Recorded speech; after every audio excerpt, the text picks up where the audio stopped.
Victor Castellano ruled Chicago's underworld with an iron fist and a sharp mind.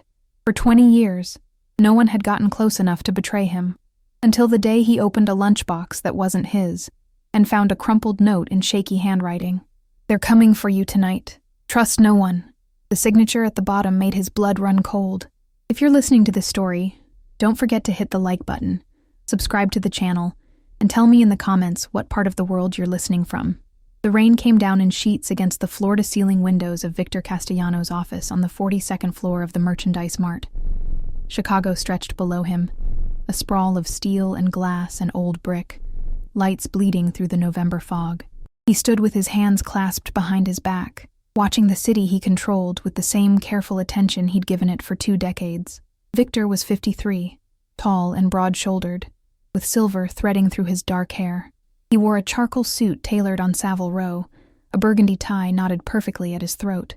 His face was all hard angles, sharp jaw, prominent cheekbones, dark eyes that missed nothing. People said Victor Castellano looked like money and power, and they were right. But they didn't see the weight he carried, the constant calculations, the price of the crown he wore. Behind him, the office hummed with quiet efficiency. Leather furniture, dark wood, abstract art that cost more than most people made in a year. Everything in its place, everything under control. Boss, Marco Donnelly, stepped through the door, Victor's second-in-command for 15 years. Stocky, reliable, with hands like ham hocks and loyalty Victor had never questioned. The shipment cleared customs. Milwaukee's happy. Victor turned from the window. And the Russians? Quiet since last month. Dimitri's playing nice. Dimitri never plays nice. He waits. Victor moved to his desk, a massive thing of mahogany and brass, double the lookouts on the north side. "I want to know if anyone so much as looks at our warehouses wrong." Already done. This was how Victor had survived when others hadn't. Anticipation, preparation, trust, but verify. His father had taught him that before a rival's bullet taught his father the final lesson.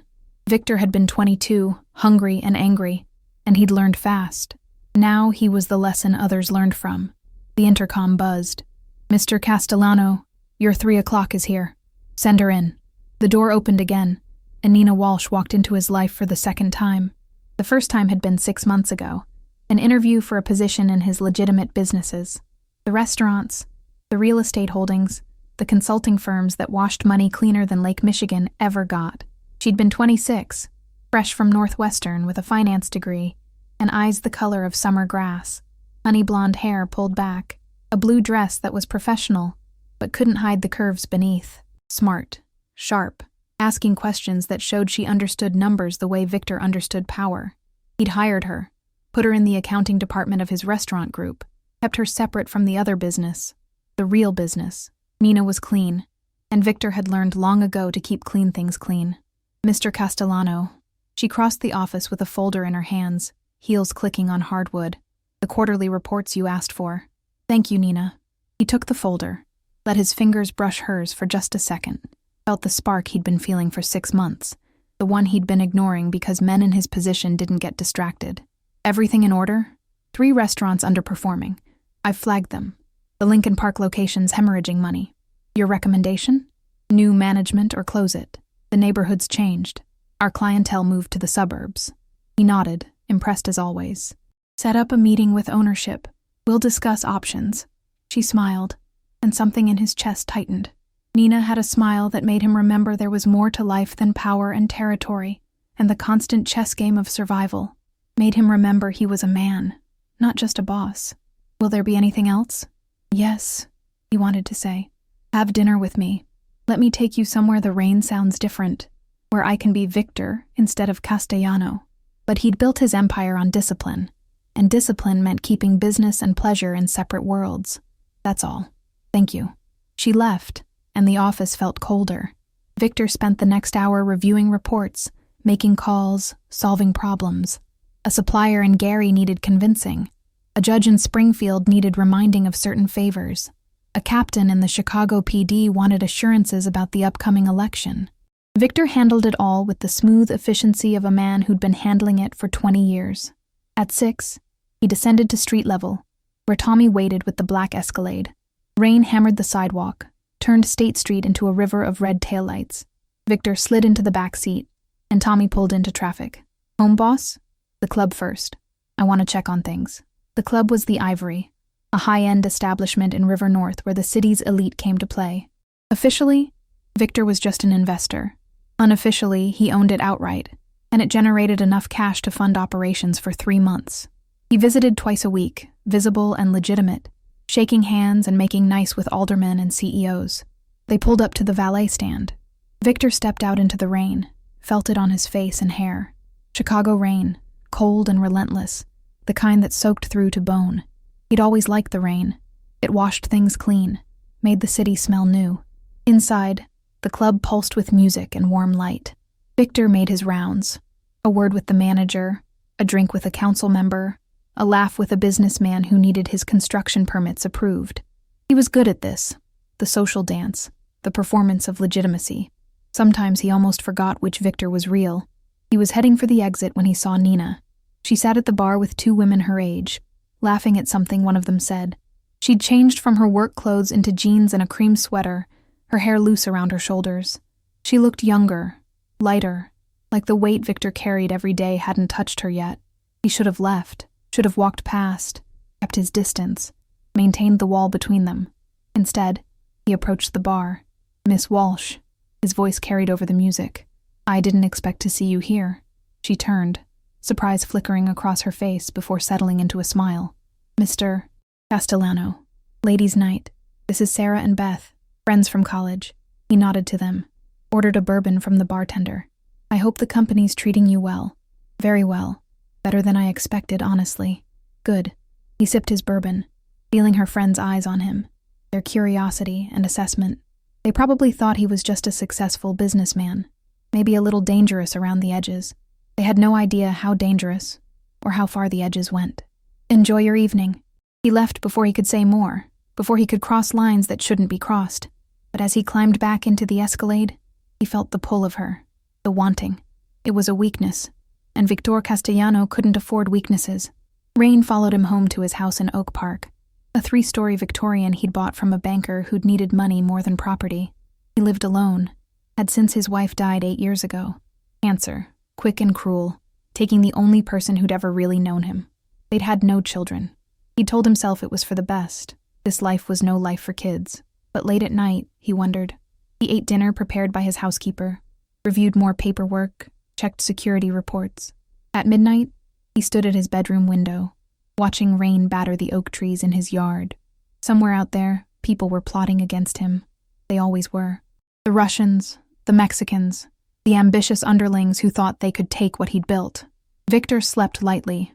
Always had. Always would. His phone buzzed. A text from Marco. Northside quiet. Milwaukee confirmed delivery. All clear. Victor set the phone down and closed his eyes. All clear. For now. But there was a restlessness in him tonight. A sense of something shifting beneath the surface of his carefully ordered world. He'd felt it before. Right before his father died. Right before his wife got sick. A premonition, maybe. Or just the paranoia that kept men like him alive. The rain drummed against the windows, steady and relentless. Tomorrow would come, and with it, more problems to solve, more threats to neutralize, more performances to give. He would wake up and be Victor Castellano again. The boss, the untouchable, the man who controlled Chicago's shadows. But tonight, just for a moment, he let himself think about green eyes and a smile that made him remember what it felt like to want something other than power. The next 3 weeks brought the kind of trouble Victor had been expecting. Small fires that needed putting out before they became conflagrations.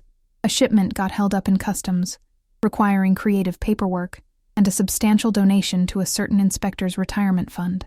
2 of his crew got pinched on a collection run, necessitating expensive lawyers, and even more expensive bail. The Russians started sniffing around his gambling operations on the south side, testing boundaries. Victor handled it all with the same cold efficiency he always did. But something had changed. He found his mind wandering during meetings, found himself looking for Nina in the halls of his legitimate offices, found excuses to request reports that required her signature. It was a Tuesday in early December when she appeared in his office doorway, unannounced and unexpected, her face pale with worry. Mr. Castellano, I'm sorry to bother you, but come in. Close the door. He was on his feet immediately, reading distress in every line of her body. What happened? She stepped inside, clutching her purse like a lifeline. Someone followed me home last night. A black sedan, tinted windows. They parked outside my apartment for 2 hours. Ice flooded Victor's veins, the cold calm that came before violence. You're sure? Yes.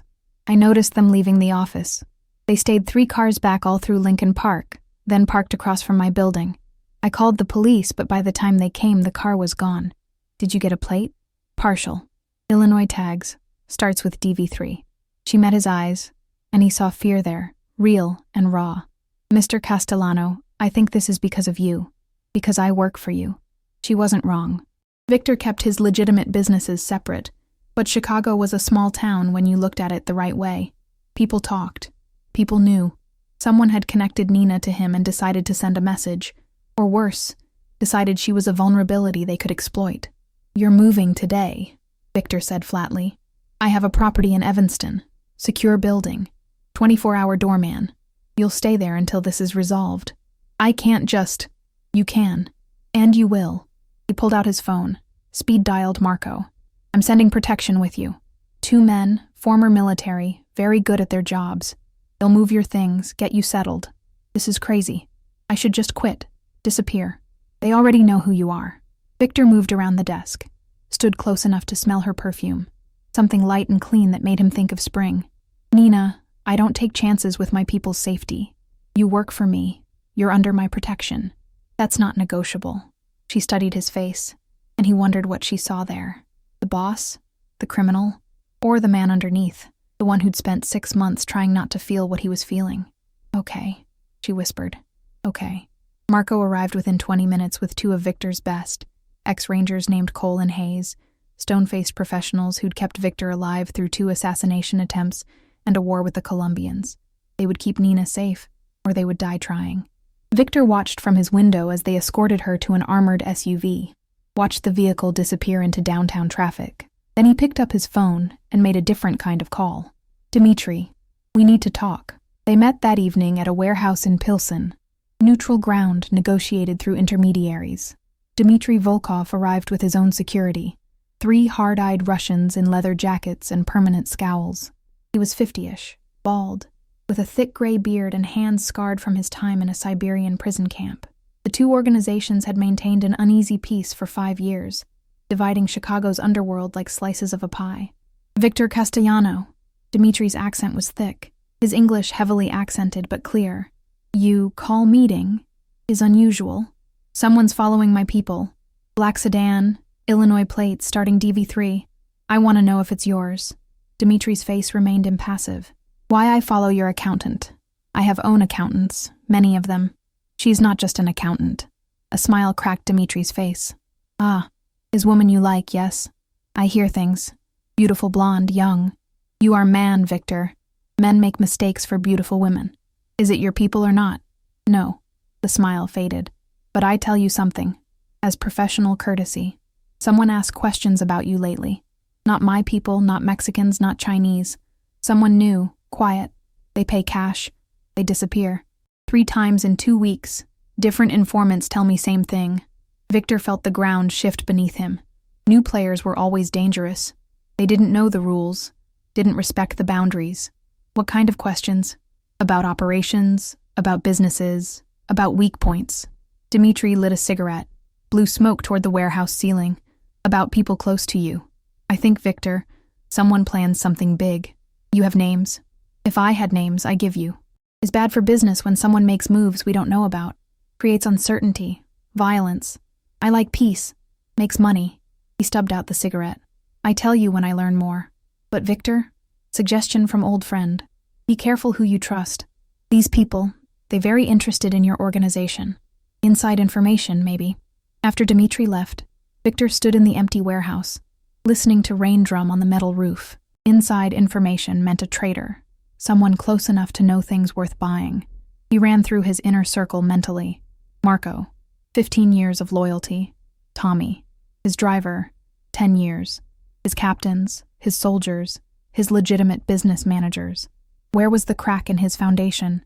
He drove to the Evanston apartment, a luxury high-rise overlooking Lake Michigan. The doorman recognized him. waved him through to the private elevator. Nina's apartment was on the 23rd floor, all clean lines and modern furniture, a safe space Victor kept for people who needed protecting. Nina answered his knock wearing gray sweats and an oversized northwestern hoodie, her hair pulled back in a ponytail. Without makeup, without the professional armor, she looked impossibly young. "Mr. Castellano, I didn't expect. I wanted to make sure you were settling in." He glanced past her to where Cole stood by the window, alert and professional. "Everything satisfactory? It's beautiful. Too much, honestly. It's necessary. He should leave, should maintain the distance." Instead, he stepped inside, and she closed the door behind him. "Nina, I need you to understand something. The people who followed you, they might come back. They might try to use you to get to me. That means you're part of this now, whether we like it or not." "Part of what?" She crossed her arms, and he saw the fear, but also the steel beneath it. "What exactly do you do, Mr. Castellano? And don't tell me it's just restaurants and real estate." He could lie, should lie. But something in her eyes demanded truth, and Victor was tired of performing, tired of the careful dance between his worlds. "I run an organization," he said quietly. "I control things. Territory, businesses, people. Some of it's legal, most of it isn't. I've done things that would horrify you, Nina, things that keep me awake at night.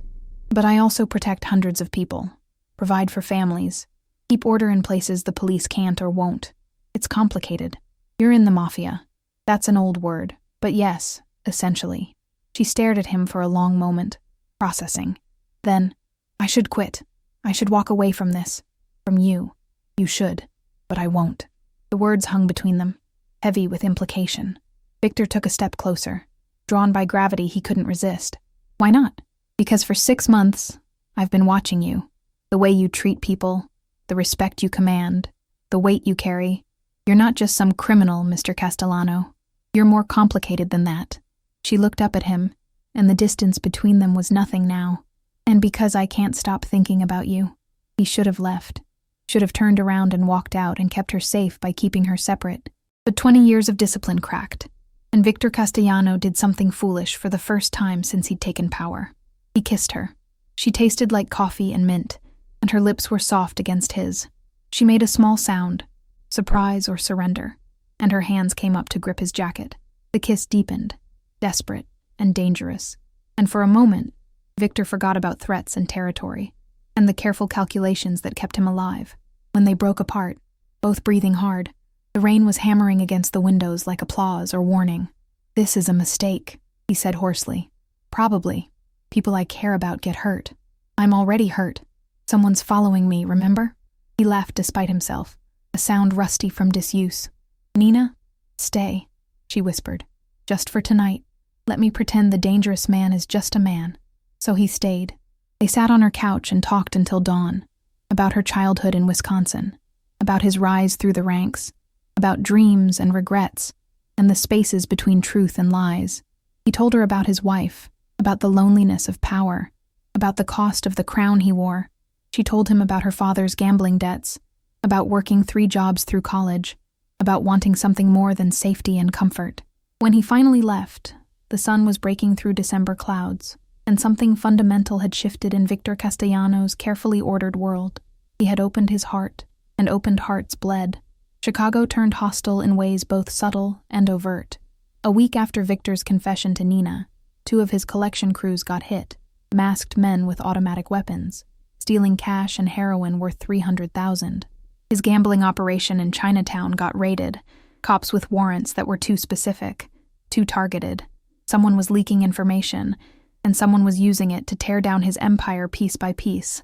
Victor called an emergency meeting of his captains at a restaurant he owned in Little Italy, a place called Lucia's, where his mother used to work tables before the cancer took her. 5 men sat around a table in the private back room. Marco, still loyal and steady. Anthony Russo, who ran the North Side. James Chen, who controlled the Asian connections. Paul Benedetti, enforcement and muscle. And Richard Santos, who handled relations with the Mexicans. "We've got a rat," Victor said without preamble. "Someone's feeding information to parties unknown. The raids were too clean, the hits too precise. They knew schedules, routes, locations. Could be the Russians. Anthony suggested. He was young, 42, ambitious in ways that made Victor watchful. Dimitri talks peace, but maybe he's playing angles.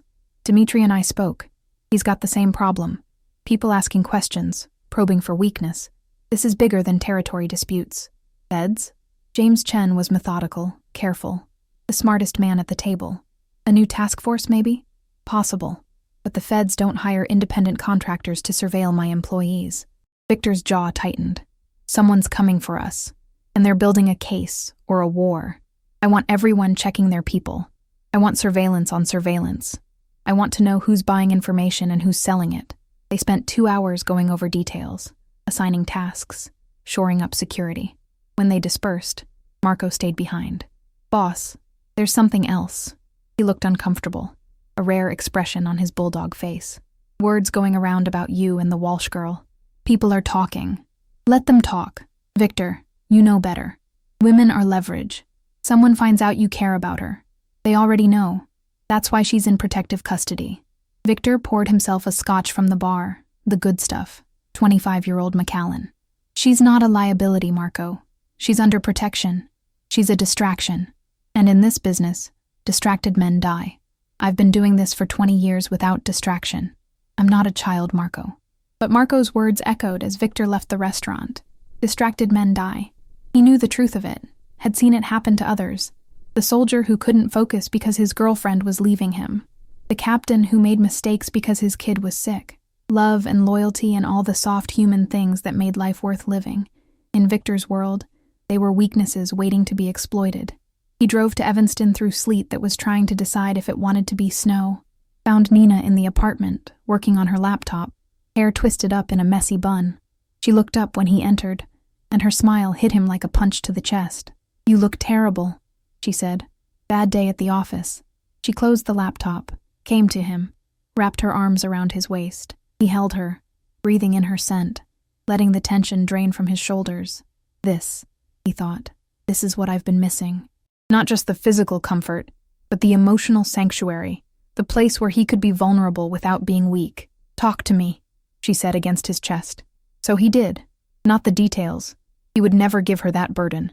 But the shape of his problems. Someone moving against him. A traitor in his ranks. The gnawing sense that the world he'd built was cracking at the foundations. What if you just left? Nina asked. Took your money? Disappeared. Started over somewhere clean. I can't. Too many people depend on me. Too many enemies would follow. He pulled back to look at her face. And I can't drag you into my exile, Nina. That wouldn't be fair. What if I want to be dragged? The question hung between them, impossibly heavy. Victor thought about Sicily, about the house his grandfather had owned in a village so small it didn't appear on maps. Thought about mornings with Nina, coffee and bread, and nothing to do but exist. But dreams were for people who could afford them, and Victor Castellano's dreams had died the day he'd taken power. Ask me again when this is over, he said. 3 days later, the other shoe dropped. Victor was in his office when Marco burst in, face pale, holding a phone like it might explode. Boss, we got a problem. Big problem. What? Paul Benedetti. He's dead. Found him an hour ago in his car in Bridgeport. 2 bullets, back of the head, professional hit. Victor felt the world tilt. Paul had been with him for 12 years, a loyal soldier who'd worked his way up to captain, brutal when necessary, but smart enough to know when violence was counterproductive. And now he was dead. Who? Don't know yet. But Victor, there was a note, left on his chest. Marco handed him a photograph taken by one of their people before the cops arrived. Paul's body slumped in the driver's seat, blood everywhere, and pinned to his jacket, a piece of paper with 3 words in neat block letters. You're next. Castellano. The message was clear. This wasn't about territory or drugs or money. This was personal. Someone wanted Victor dead, and they were willing to kill his people to prove they could. Call everyone in, Victor ordered, his voice ice. Full lockdown. No one moves without security. I want backgrounds run on every single person in the organization. Family, friends, financials, everything. The rat surfaces today, or heads start rolling. Marco nodded and left. Victor stood alone in his office, staring at the photograph. Paul's vacant eyes, the blood, the mocking message. Someone had gotten close enough to execute one of his captains in broad daylight. Someone had breached his defenses. His phone rang. Unknown number. Castellano. Hello, Victor. The voice was male, American, with an accent that suggested education and money. I hope you receive my message. Who is this? A concerned citizen. Someone who thinks Chicago would be better off without you. Victor's hand tightened on the phone. You want to make a move. Make it. Come at me directly. Leave my people out of it. But that wouldn't be nearly as much fun. See, I've been studying you, Victor. 20 years at the top, never a crack in the armor, never a weakness. And then you go and fall for a pretty accountant. The voice turned mocking. How pedestrian. Every muscle in Victor's body went rigid. You touch her? I won't have to. You're going to destroy yourself, Victor. You're going to make mistakes because you're worried about her. You're going to expose yourself trying to keep her safe. And when you're weak enough, when you've lost everything that matters, then I'll take what's mine. Nothing's yours. Chicago is mine. It always has been. You're just a placeholder, Castellano. A jumped-up street thug who got lucky. But luck runs out. Tell me your name. You'll know soon enough. Enjoy the girl while you can. I hear lunchtime is particularly dangerous these days. The line went dead. Victor immediately called Cole, his heart hammering. Status on Nina? All clear, boss. She's in the apartment working. Hayes is with her. I'm downstairs. Increase security. No one in or out without my authorization. Someone's made specific threats. Copy that. Victor hung up and tried to think through the rage. Lunchtime is particularly dangerous. What did that mean? Was it a threat? A clue? Or just psychological warfare, trying to keep him off balance? He pulled up security footage from his building, scrolling through the last week. Nothing unusual. Employees coming and going, deliveries, meetings. He expanded the search to his legitimate offices, the restaurants, the properties where Nina worked. Still nothing. But the voice kept echoing. Lunchtime is particularly dangerous. Marco returned an hour later with preliminary reports. We're running deep backgrounds on everyone. But Victor, I got something else. James Chen's cousin works at the courthouse. Says there's been unusual activity. Sealed warrants. Federal prosecutors in town. Meetings with FBI. They're building a RICO case. Looks like it. And someone's feeding them information. Someone who knows enough to make charges stick. Victor nodded slowly, pieces clicking together. The mysterious voice, the targeted raids, Paul's execution. It wasn't just about killing him. It was about dismantling his entire organization, destroying the infrastructure he'd built. Someone wanted Chicago, and they wanted it clean, with Victor and his people either dead or in prison. Who has that kind of access? Victor asked. Who knows enough about operations to build a federal case? Any of the captains. Your lawyers, your accountants. Marco paused. Your legitimate business managers. The implication hung heavy. Nina worked in accounting. Nina had access to financial records. Nina had appeared 6 months ago, right when the problem started. No, Victor said flatly. Not her. Boss, you have to consider. I said no. The words came out harsh, commanding. Nina Walsh is not the leak. I'd stake my life on it. You might be staking all our lives on it. Victor met Marco's eyes, saw the doubt there, the professional calculation, and he realized with sinking certainty that his second-in-command was right to doubt.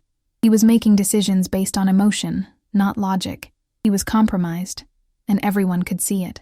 Keep investigating, he said quietly. But Nina stays protected. That's not negotiable. After Marco left, Victor stood at his window, watching December dusk settle over Chicago. The rain had turned to snow, fat flakes that melted on contact with the warm city below. Somewhere out there, an enemy was moving against him.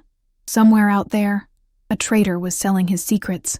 And in Evanston, the woman he'd fallen for was either innocent or the most dangerous threat he'd ever faced. The next week felt like drowning in slow motion.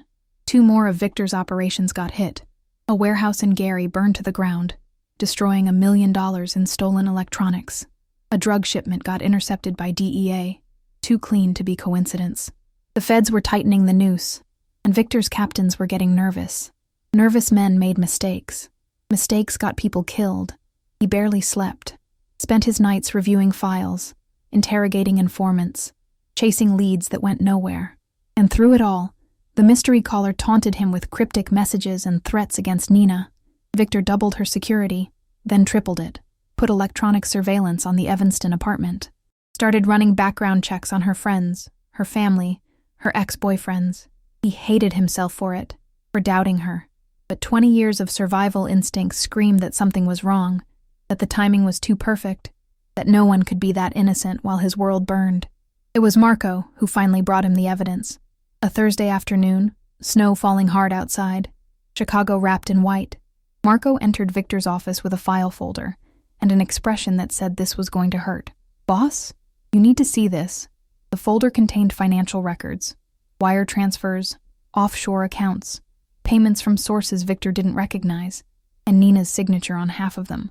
"These are 6 months old," Marco said quietly. "Starts right after she was hired. Small amounts at first, then bigger. She's been moving money, Victor. Skimming from accounts, routing it through shell corporations. Nearly 2 million so far." Victor stared at the papers, feeling his world crack. "This could be fabricated. I thought so too. I checked with our other accountants, ran independent audits. It's real, boss. She's been stealing from you. Why? She makes good money. She has no debts." I dug deeper. Marco laid out more papers.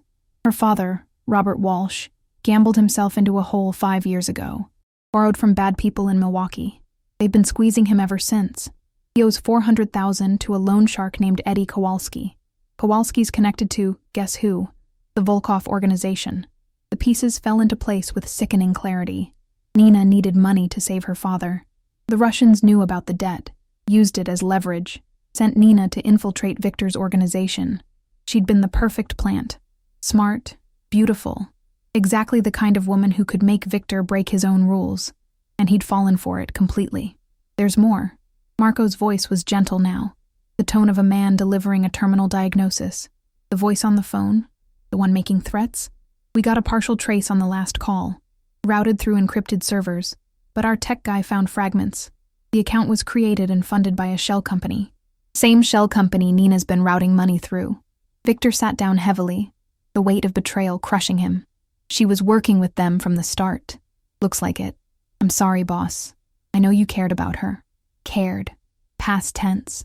As if love could be switched off like a light. As if 6 months of intimacy and confession and vulnerability could be erased by evidence in a folder. But evidence didn't lie, and Victor Castellano hadn't survived 2 decades by ignoring truth when it stabbed him in the heart. "Bring her in," he said flatly, quietly. "Don't hurt her, but I want her in front of me. Tonight." Marco nodded and left. Victor sat alone in his office, staring at Nina's signature on the financial documents. Her handwriting was distinctive, neat, but with a flourish on the capital letters, the mark of someone who'd practiced good penmanship as a child. He'd watched her sign things before, had found it charming. Now it felt like a knife twisting. How much of it had been real? The conversations, the confessions, the way she'd looked at him in the morning light. Or had it all been performance, a con job worthy of awards? His phone buzzed. A text from an unknown number. "Check the lunchbox." Victor stared at the message, confusion cutting through anger. What lunchbox? He stood, moved through his office to the small kitchen area where his assistant kept his lunch, usually something prepared by his housekeeper, healthy and bland. Today's lunch was chicken salad on wheat bread, baby carrots, an apple, all packed in a simple metal lunchbox, the kind construction workers carried.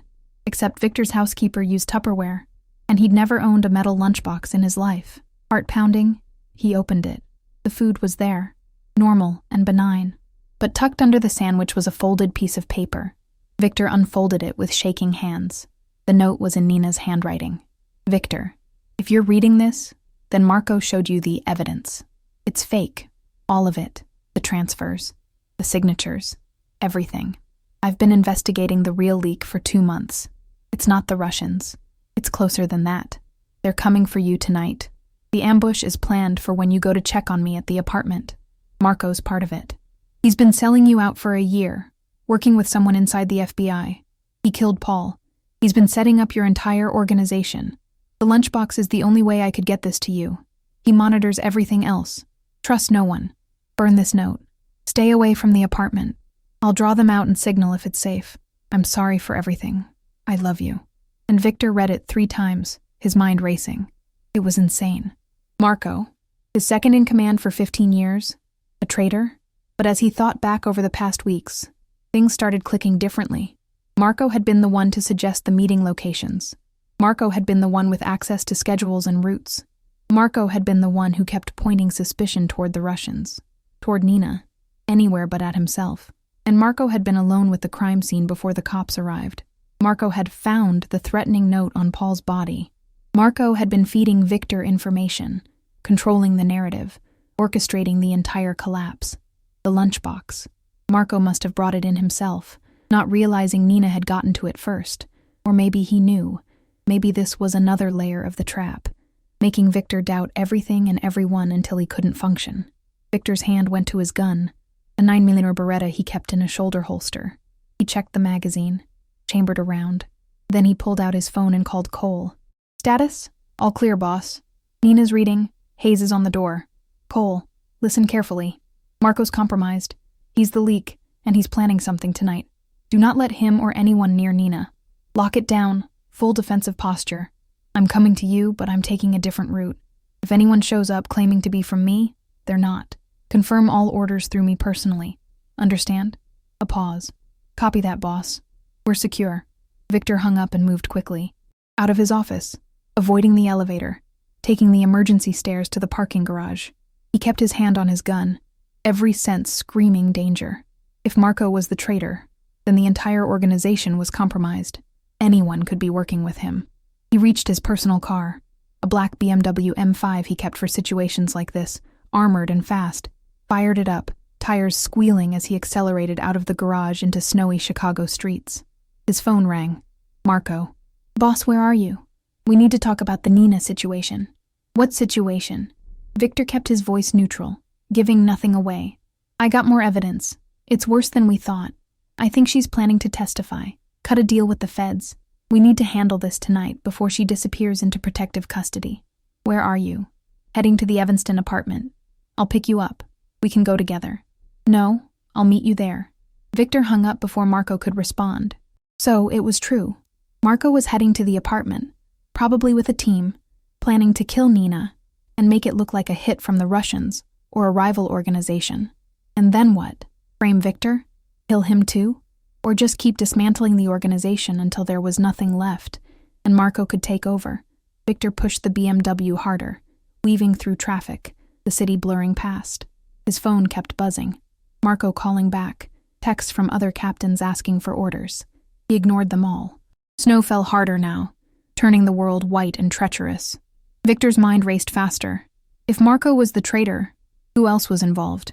The captains? The lawyers? How deep did the rot go? And Nina, if her note was real, she'd been risking her life to warn him. She'd been investigating Marco while pretending to be compromised. She'd put herself in the line of fire to save Victor's organization. Or it was all another layer of deception, and he was driving straight into an ambush.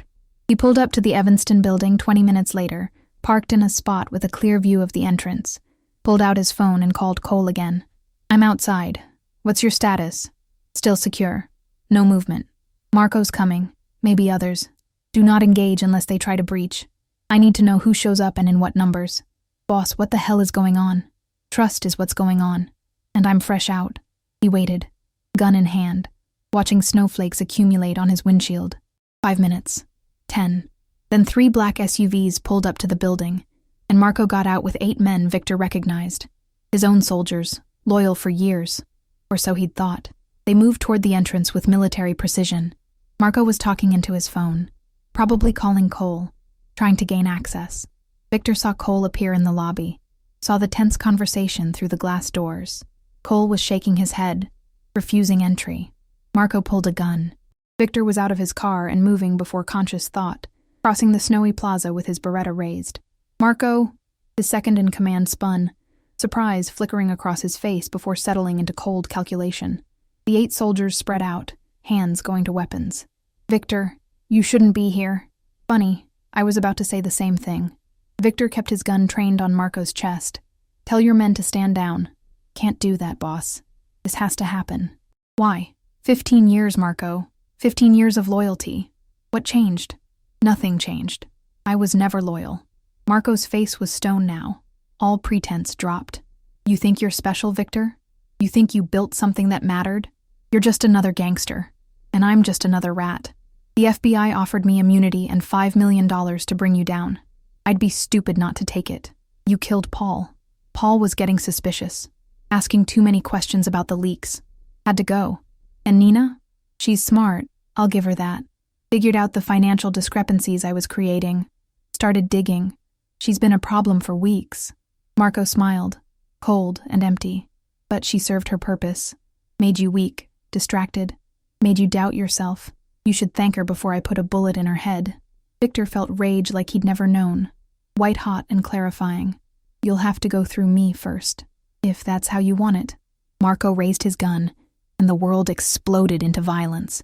Victor dropped and rolled as Marco fired, the bullet sparking off concrete where he'd been standing. His own shot went wide, hitting one of the soldiers in the shoulder. Then everyone was shooting, the plaza turning into a war zone.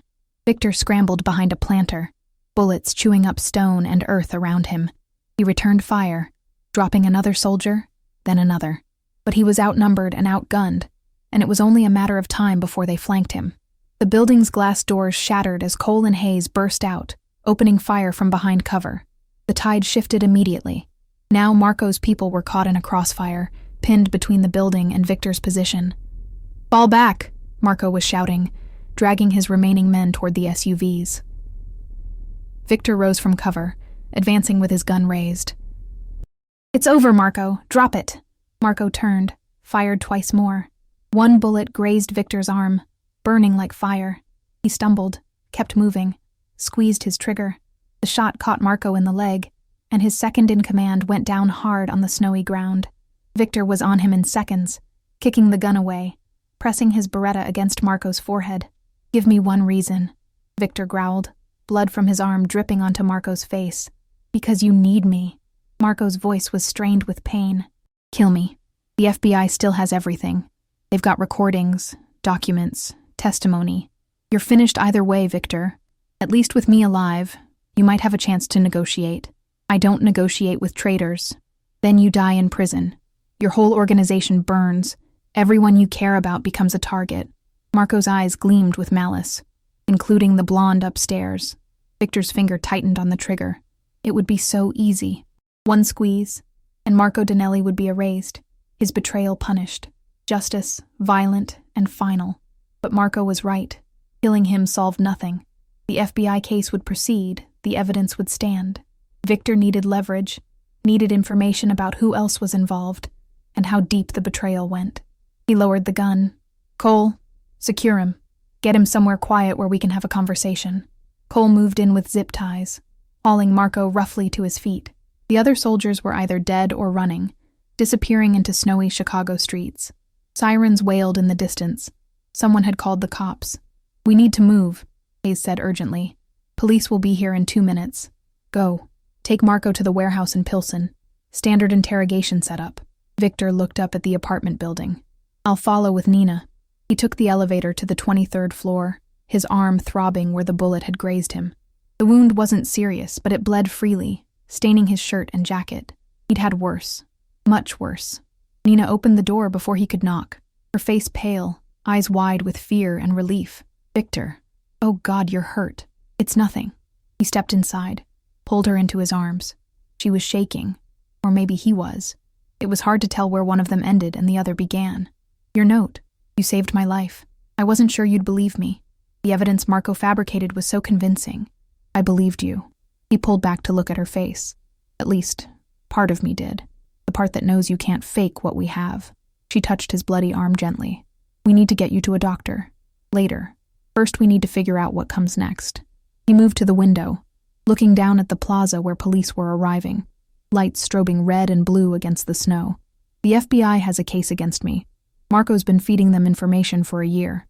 Even with him neutralized, they've got enough to indict. Then we disappear. Take what money you can and run. To where? I've got enemies in every major city. The feds have international reach. There's nowhere far enough. So what, you just give up? Let them take you?" Victor turned from the window, met her eyes. "No, I fight, but I do it smart." He pulled out his phone, dialed a number he'd hoped never to use. "I call in favors, I make deals, I give them someone bigger than me." "Who?" "Dmitry Volkov. The Russians have been expanding aggressively, moving into human trafficking, fentanyl distribution, things I've always refused to touch. The FBI wants to take down organized crime? I give them the Russians, in exchange for immunity. You'd betray an ally? Dmitri was never an ally. He was a competitor with temporary common interests. And if Marco's telling the truth about the FBI's evidence, I don't have a choice. He waited while the phone rang, hoping the federal prosecutor he'd cultivated over the years would still answer. Sometimes survival means becoming the rat you despise. The call connected. Victor Castellano, I was wondering when you'd reach out. Sarah, I need to talk about a deal. Sarah Blackwood was a U.S. attorney, ambitious and smart, with a reputation for taking down major organized crime figures. Victor had helped her once, years ago, feeding her information about a Colombian cartel in exchange for looking the other way on some of his operations. She owed him, but more importantly, she understood the game. I'm listening. I've got information on the Volkov organization, trafficking routes, financial records, names of corrupt officials on their payroll, everything you need to build a RICO case that makes me look like a petty shoplifter. A pause. What do you want in exchange? Immunity for me and my core people, protection for someone important to me, and help cleaning up a mess involving one of my former associates. The shooting in Evanston? We've been monitoring. Is Marco Donnelly the former associate? He's FBI's rat, isn't he? Was. You compromised a federal investigation, Victor. That's not going to be easy to smooth over. Then don't smooth it over. Charge me with something minor, something that satisfies your bosses but doesn't put me away for life. I plead guilty. Do a year or two in minimum security. When I get out, I'm officially retired, and Chicago's organized crime landscape is whoever's left standing. You're offering to destroy your own empire. I'm offering to survive, and to take someone worse down with me. Another pause. Longer this time. Victor could hear Sarah thinking, weighing political capital against criminal justice, ambition against ethics. Finally, I'll need to see the evidence first. If it's as good as you say, we might have a deal. I'll have it to you within 24 hours. But Sarah, time is critical. Marco might have backups. People who'll bury evidence or disappear witnesses if I don't move fast. Understood. I'll put together a preliminary agreement. Don't leave town, Victor. And don't kill anyone else. No promises. He hung up and found Nina staring at him. You're really doing this? Giving up everything you built? I'm doing what I should have done years ago. Getting out. He moved to her, cupped her face in his hands. Nina, when this is over, if I survive, if the deal goes through, come with me. Somewhere clean. Somewhere far from Chicago. Let me show you the man I could have been. I already know that man. She kissed him, soft and certain. And yes, wherever you go, I go. The next 18 hours were a blur of activity. Victor summoned his remaining captains, told them the truth about Marco, laid out the situation. Some were angry, some understanding, all were shocked. He gave them a choice: cooperate with the FBI deal and likely avoid prosecution, or scatter and take their chances. Most chose cooperation. A few, like Anthony Russo, disappeared into the night, unwilling to trust the government. Victor spent hours with James Chen, gathering every piece of evidence they had on the Volkov organization. Financial records showing money laundering through legitimate businesses, shipping manifests detailing drug and human cargo, photos of meetings between Russian operatives and corrupt Chicago officials, names, dates, amounts. It was damning, comprehensive, enough to put Dmitri and his entire leadership in prison for life. At the Pilsen warehouse, Victor confronted Marco one final time. His former second-in-command was zip-tied to a chair, face swollen from where Cole had encouraged cooperation. It's over, Victor said quietly. I made a deal. You're going to testify against the Russians, provide everything you know about their operations. In exchange, you get witness protection instead of a bullet. Marco laughed, bitter and broken. You're giving me to the feds anyway. What's the difference? The difference is you live. You get a new name, a new life, somewhere far from here. It's more than you deserve. And you? What do you get? A chance. Maybe redemption. Maybe just a quieter way to die. Either way, it's better than this. Victor left Marco to his fate and drove to meet Sarah Blackwood at a parking garage in the Loop, handed her a thick envelope containing the evidence against the Russians, signed preliminary agreements promising cooperation. This is good work, Sarah said, flipping through documents. But Victor, you understand what you're doing? The Russians will put a price on your head. Every criminal organization in America will see you as a traitor. I'm already a dead man walking. This way, at least I choose how I go out. There's one more thing. Sarah pulled out another document. Marco Danelli reached out to us this morning. He's willing to testify, but he wants full immunity and protection. And he says there's one more player we should know about. Victor's blood went cold. Who? He wouldn't say over the phone, but he claims there's someone above him, someone who orchestrated the entire operation against you, someone with resources and connections that make the FBI nervous. A new player, the voice on the phone, the one who'd known about Nina, about the lunchbox, someone with enough power to corrupt a federal investigation and run a shadow war against Chicago's most powerful crime boss. When can I talk to him? You can't. He's in federal custody now. Witness protection protocol. But I'll relay questions and get you answers. Victor thought carefully. Ask him who he was really working for. Ask him what they want. And ask him about lunchtime. Sarah raised an eyebrow but wrote it down. I'll be in touch. She left, and Victor stood alone in the parking garage, Chicago spreading out below him. Snow had stopped falling, leaving the city clean and white and deceptively peaceful. Somewhere out there, an enemy was watching, waiting. Someone who'd played a long game, using Marco as a weapon, using Victor's own organization against him. But for the first time in weeks, Victor felt a spark of hope. He had allies now, or at least less hostile adversaries. He had Nina. He had a plan. And he had the most dangerous weapon in any war. Nothing left to lose. The answer came 3 days later, in the form of a meeting Sarah arranged at an FBI safe house in Naperville. Victor arrived with Cole and Hayes, still armed despite the federal presence, still watchful despite the supposed truce. In his world, trust was a luxury few could afford. Sarah met him at the door. We got Marco's testimony. You're not going to like it. Tell me, the person orchestrating everything? It's Richard Santos. Victor felt the words like a physical blow. Richard Santos, his Mexican connection, the captain who'd been with him for 8 years. Quiet, methodical, always reliable.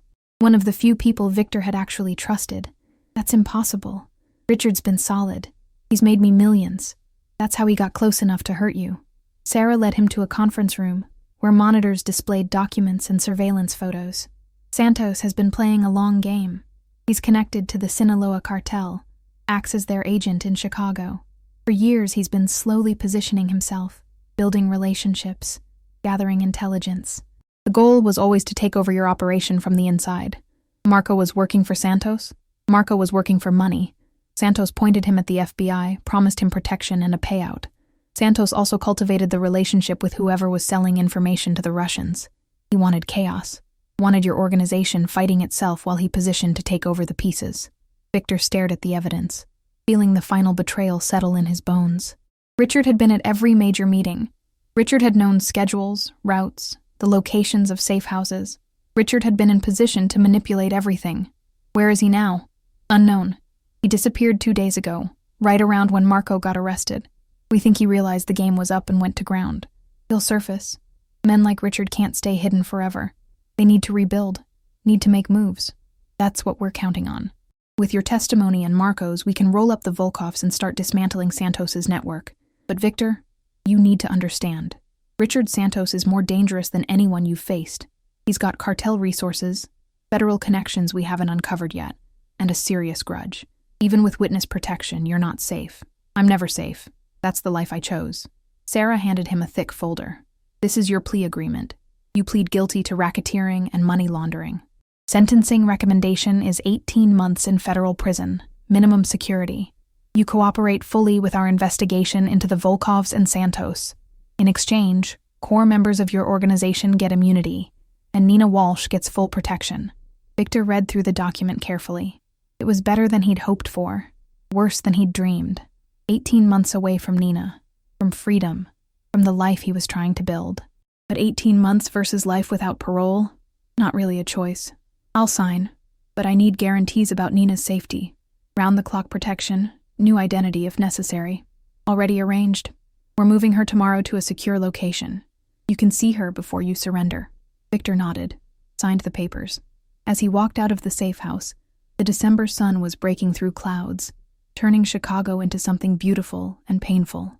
He'd lived here all his life, had built an empire in these streets, and now he was tearing it all down, brick by bloody brick. He drove to the Evanston apartment one last time, found Nina packing her belongings into boxes, the life they'd started to build already being dismantled. "They told me," she said when he entered. 18 months. It's not forever. It's long enough." She crossed to him, wrapped her arms around his waist. "Victor, I'm scared. What if something happens to you in prison? What if Santos comes after you? I've survived worse, and I'll have every day in there knowing you're safe, knowing you're waiting." That's enough. They spent that night together, talking and making love, and pretending they had more time than they did. In the morning, as snow started falling again, Victor kissed her goodbye. "Sicily," he whispered against her hair. "When I get out, we go to Sicily. My grandfather's village. We find that small life we talked about. I'll be waiting." He left before he could change his mind, before the wanting could override the discipline that had kept him alive. The next week was a whirlwind of testimony and depositions. Victor sat in federal buildings and told prosecutors everything: the structures of his organization, the operations, the murders he'd ordered and witnessed. He gave them the Volkovs on a silver platter, watching as federal agents arrested Dmitri and 17 of his top people in coordinated raids. The news ran with it for days. Massive organized crime bust in Chicago. Russian Mafia brought down by former rival. Victor's face was on every channel, his name in every paper. He'd become exactly what he'd never wanted to be: a rat, a traitor, a man who betrayed his world to save himself. But late at night, he thought about Nina, about Sicily, about morning coffee with nothing to do but exist, and he decided he could live with the shame. The sentencing came on a cold January morning. Victor stood before a federal judge, pleaded guilty, accepted his 18 months. The judge lectured him about the damage he'd done, the lives he'd affected, the corruption he'd spread. Victor listened with his head down, feeling every word like a lash. Then it was over, and federal marshals were leading him away in handcuffs. He looked back once, saw Nina in the gallery, tears streaming down her face. He smiled at her, trying to convey everything he felt: love, hope, promise. She smiled back, mouthed the words, "I'll wait." Federal prison wasn't as bad as it could have been. Minimum security, white-collar criminals and nonviolent offenders. Victor kept his head down, worked in the library, exercised, and counted days.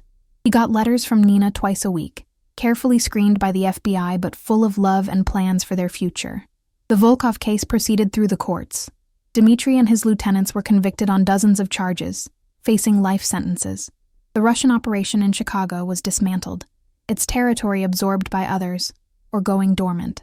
Richard Santos remained at large, a ghost haunting the edges of Victor's consciousness. Reports filtered in through Sarah. Santos had been spotted in Mexico, in Los Angeles, in Miami, always moving, always building, waiting for his moment. But that moment never came. 11 months into Victor's sentence, Sarah visited with news. "We got him." Santos tried to re-enter Chicago, probably planning to rebuild. "Our surveillance caught him at O'Hare. He's in custody now, facing RICO charges, conspiracy, 3 murders we can prove." Victor felt something settle in his chest, a weight lifting. "It's over then. It's over. You've got 7 months left, Victor. Keep your head down, and you walk out a free man." Those 7 months crawled by, each day an eternity and an instant. Victor read, planned, dreamed. Imagined Nina's face when he finally walked out. Imagined Sicily, the village his grandfather had described, a place where the past couldn't follow. Finally, on a bright August morning, the gates opened, and Victor Castellano walked out of federal prison.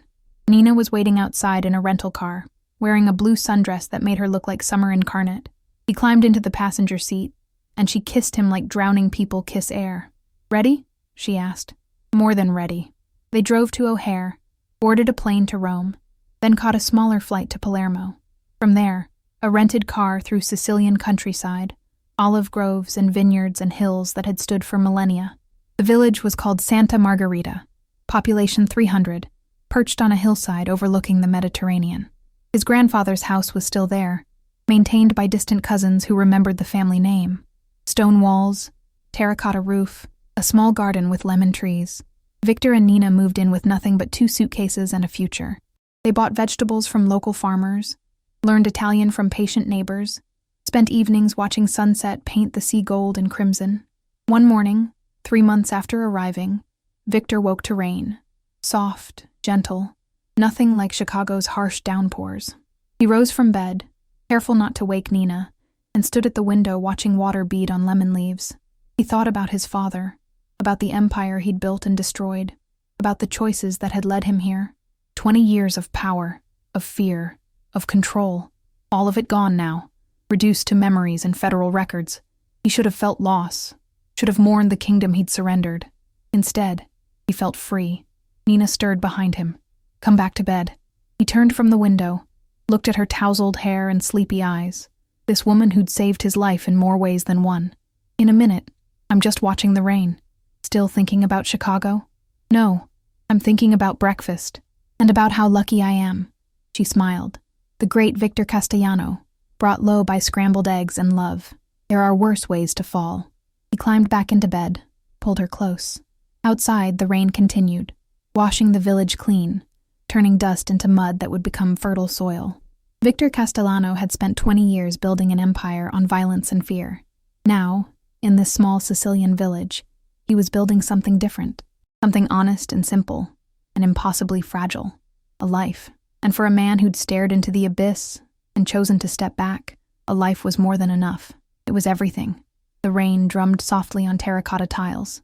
Nina's heartbeat was steady against his chest, and for the first time in decades, Victor Castellano closed his eyes and slept without dreaming of blood. If you enjoyed this story, I'd be grateful if you could subscribe to the channel and leave a comment sharing which moment hit you the hardest. Was it the betrayal, the final confrontation, or Victor's journey to redemption? Let me know what part of the world you're listening from and what kind of story you'd like to hear next. Your support means everything, and I'll see you in the next one.